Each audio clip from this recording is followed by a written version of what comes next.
जयनारायण मिश्र अनेक समय अनेक कथा कहती बयान को मध्य बेले बेले विवादीय बयान भी सी दिखती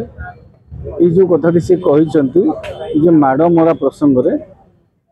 प्रसंग में सरकार पक्ष एपर्यंत किसी कहना सरकार जदि मुख्यमंत्री यहाँ सब्सक्राइब करूना कारण देखो जदि कौन ऑफिसर भूल भटका करी गोटे आईनगत व्यवस्था अच्छी आपण आईनगत व्यवस्था को आम हाथ को न नहीं आईनगत व्यवस्थार आश्रय न नहीं आम सीधा सड़क भाव में आक्रमण करवाटा बाड़ीबाटा आईन हाथ को नवाटा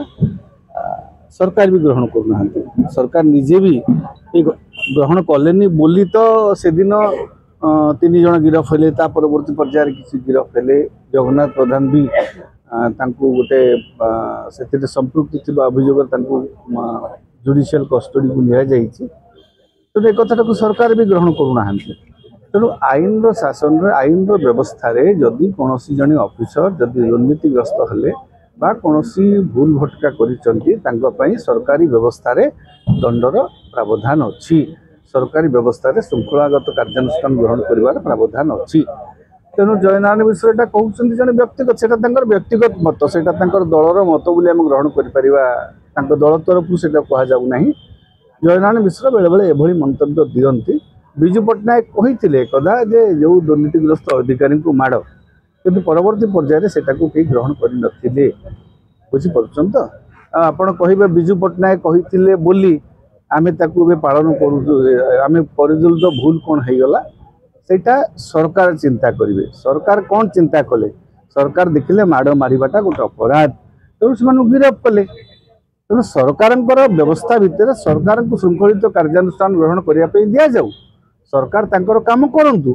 ये बयानबाजी तो आज्ञा समस्ते करेंगे ये करेंगे कहे भूल होती सी कहे विरोधी दल कहले ये माड़ मारिबाटा भूल जयनारायण मिश्र कहते माड़ मारिबाटा विजु बाबू तो कहला माड़ मारू कौन अपराध होगा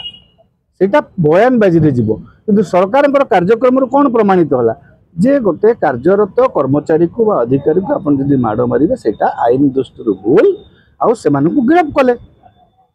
तो जयनारायण मिश्र वक्तव्य बयान देवा से राजनैतिक बयानबाजी आम से दिग को गले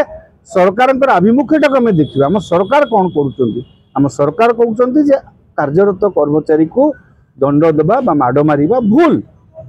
जदि कार्यरत कर्मचारी कौन भूल कर अपराध कर दुर्नीति कर विरुद्ध अभियोग अच्छे प्रमाण अच्छे विरुद्ध में आईन अनुसार श्रृंखलागत कार्यानुष्ठान ग्रहण कर निलंबन कर विजिलेंस लगिपर यदि आय बहिर्भूत संपत्ति ठूल कर विजिलेंस लगिपर यदि अपराध भूल कर बदली भी कर दिपर निलंबन भी कर तेणु सेटा सरकार कर सरकार आभिमुख्य स्पष्ट होनी जे भारतीय जनता पार्टी विजु बाबू से कथा को ग्रहण कर जयनारायण मिश्र व्यक्तिगत बयान आज्ञा गोटे गोटे निर्दिष्ट दल में किसी लोक था जो मैंने व्यवस्था बाहर जाकि मत दियंती सेटा को अनेक समय दल व्यक्तिगत बयान बोली कहे व्यक्तिगत मत बोली कहे जयनारायण मिश्र मंतव्य को सरकार तरफ ग्रहण कर सरकार जोटा कर जयनारायण मिश्र जहाँ कहते से पूरा परस्पर विरोधी परिपंथी जयनारायण मिश्र कहते विजु बाबू कहते आम बाड़ेलु जब विजु बाबू कहते बाड़ेलु से भूल न सरकार गिरफ कले कहीं बुझीपार तो तेणु सरकार आमर जहाँ नौ निष्पत्ति आम सम्मान दबा सरकार को विचारधारा को कार्य